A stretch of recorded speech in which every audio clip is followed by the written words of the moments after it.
A man much wiser than me once said, "Love will call when you've got enough under your arms." And this pretty much sums up what it's like to be a teenager and to be figuring out who you want to be and what you want to do, and be struck with the most inconvenient feeling one can feel: love. I've been listening to Cameron Winter's Love Takes Miles a lot over the last couple weeks, and I've concluded that he's nothing short of a genius. Around the same time that I came to this, I came to another conclusion: that love is maybe one of the most inconvenient emotions someone can feel. Maybe I just have an aversion to feeling anything outside of what I can directly control, but I believe that this is something a lot of people can relate to. Anyone who's felt anything towards anyone understands that love is not something that requires dedication, but sacrifice. Cameron Winter continues, "Love will make you fit it all in the car. Something will take you by your pants and swing you over its head and kick you back and forth." Here, he identifies a big issue, because it arrives unannounced, and generally by the time you've understood what you've gotten yourself into, it's too late. It's like walking around, trying to keep everything from spilling out of your arms, and then someone comes up to you and asks you to hold a heavier, more fragile thing that you can afford to drop. Being a teenager, it feels like everyone is constantly evaluating the trajectory of your existence, so you very quickly learn that when you're in control, you're rewarded. The thing that makes it so gnarly is it disrupts this carefully constructed life that you've built, and threatens you to rearrange it entirely. Of course, most people take on this challenge, as teenage romance, or just romance in general, is often seen as a major milestone that many are scared to miss out on. But most times, it asks you to choose between your fear of missing out and your fear of free-falling into an unpredictable future. It often shifts your priorities without asking, and emotional investment gets risky, as its stability depends on the existence of another person, which is not only terrifying, but uncontrollable. Love itself is not inherently bad, and I don't think anyone would say that.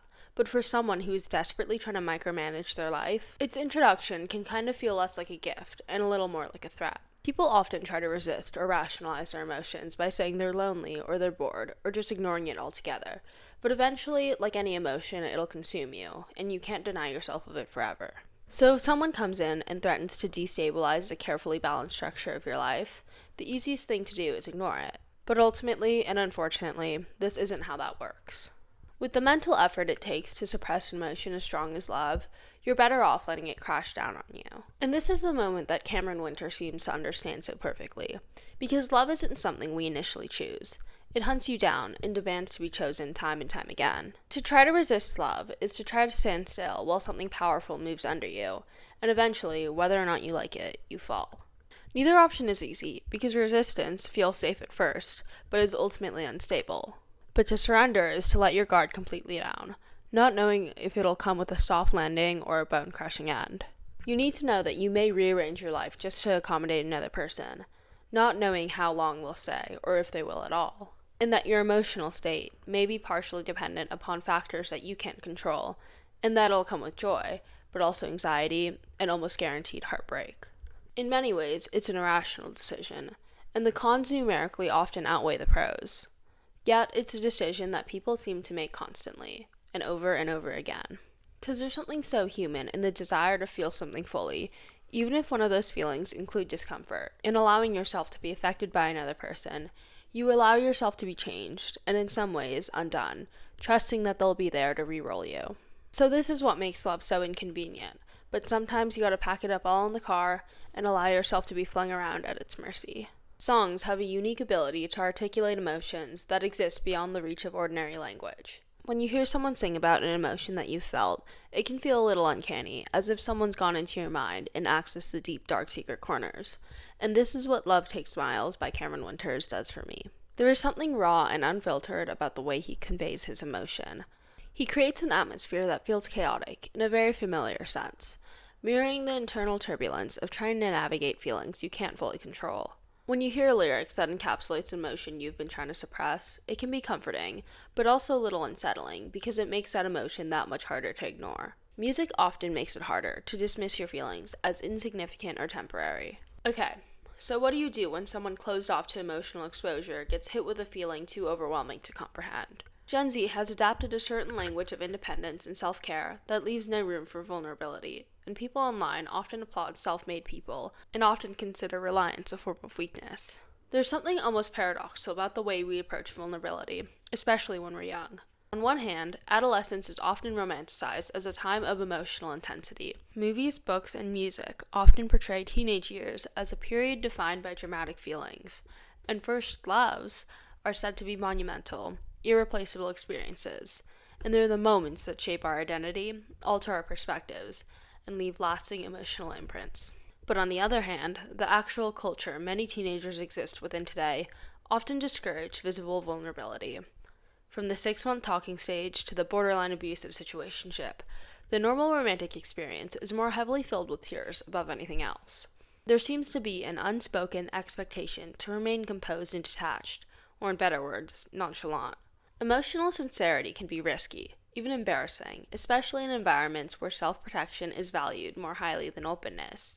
You're told, implicitly and explicitly, that love is meaningful and connection matters, that relationships are central to the human experience, which is fully all true, and yet we're surrounded by social norms that encourage distance and frame emotional investment as something that should be carefully regulated to avoid appearing overly sensitive or overly dependent. Within this, it makes resisting your feelings feel even safer, because not only does it preserve your internal sense of control, but also the external expectation to be composed. However, this kind of protection comes at a cost. So when you meet someone whose presence affects you a lot more than you expected, it can be jarring. You find yourself thinking about them a lot more than you would like to, so you reinforce your boundaries. You can remind yourself of all the times you were embarrassed, rejected, let down, or all the work you need to do, and yet all of these concerns seem to evaporate the moment you see their face again. To allow yourself to care deeply about someone is to accept a certain degree of uncertainty. You can't fully predict how they're going to respond, nor can you guarantee whether or not these emotions will be reciprocated or sustained, and you can't ensure that the connection will unfold in a timeline convenient for you. Vulnerability involves exposure to outcomes you can't fully control, which makes it that much more daunting. If you're someone who values stability and predictability, opening yourself up can be really, really scary, especially once you understand it's not something you only do once. It has to be something you show up for every time, not just when it's convenient, and you have to allow it to break down at the protective structures you've built around yourself. But on the other side, vulnerability offers something control cannot: genuine connection. When you allow yourself to be emotionally open, you create an opportunity to be seen and understood, which is a profoundly meaningful experience, but can only happen if you let it. The best advice I've ever given was recently to my friend, as she tried to swerve on yet another guy because the thought of liking him made her uncomfortable. I told her, you're gonna hate it, you're gonna like him, and it's gonna suck, but you're gonna do it, and you're gonna love it. And this is often the path that many take in cases such as teenage relationships, where the ending, while ambiguous, is somewhat guaranteed. It gets hard and uncomfortable, but when you zoom out, you see it's all very simple. If you find yourself restricted by the walls you once built up for protection, with even the smallest part of you wanting to tear them down, that's often the first sign. Feelings, love, emotions, etc., it can all be really complicated, but at one point you realize it doesn't have to be. Love takes sacrifice, love takes discomfort, and of course, love takes smiles. So you better start walking. Alright guys, that's all I have for you today. Thanks for staying for the whole thing. I recently checked my analytics. Turns out not a lot of you are, which is super awkward, but that's fine. Also, sorry, I don't know if anyone noticed, I didn't post last week. I'm hitting like a once every 2 weeks situation, because I don't know, once a week was kind of a lot for me. But thanks for tuning in. If you have any thoughts, like, comment, subscribe. Oh man, I got my first hate comment the other week. That was really exciting. He said I move too much when I speak.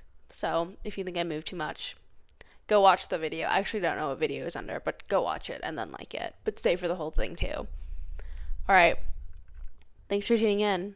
I'll see you in 2 weeks.